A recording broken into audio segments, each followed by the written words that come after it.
Des fruits, des légumes et divers produits alimentaires font leur grand retour dans l'enclave palestinienne. Des images qui peuvent faire penser à un retour à la normale. Mais est-ce suffisant? Est-ce à la portée d'un peuple démuni et sans revenus? 2 ans de génocide ne s'effacent pas comme par magie. Quelques étals dans les marchés ne peuvent mettre fin à la famine qui torpille les estomacs depuis de longs mois. Surtout que les prix sont excessifs vu la rareté des produits. À ce jour, les Razaouis dépendent encore des aides alimentaires et des cuisines caritatives et le chemin sera encore lent.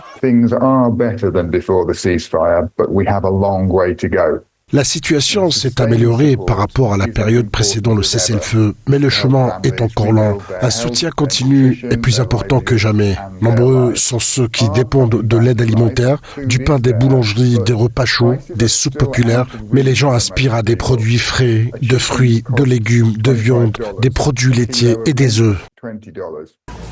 En plus de leurs difficultés à se nourrir, les Razaouis, dans la quasi-totalité, vivent sous des tentes, subissent les caprices de la nature. Avec l'hiver qui approche, la baisse drastique des températures et les fortes pluies, leur situation est désastreuse.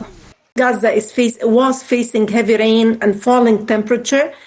subit la semaine dernière de fortes pluies et une chute brutale des températures, aggravant la situation des familles vivant sous des tentes ou dans des bâtiments endommagés. Les inondations ont détruit et emporté les vivres et les provisions de nombreuses familles. Le débordement des égouts a également accru les risques de maladies. C'était un avant-goût de ce qui attend ces familles cet hiver.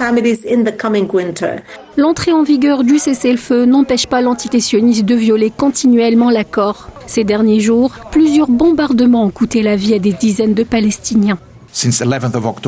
Le constat est alarmant depuis le 11 octobre. Au moins 67 enfants ont été tués. Des dizaines d'autres ont été blessés malgré le cessez-le-feu. Cela représente en moyenne près de 2 enfants tués chaque jour depuis le début du cessez-le-feu.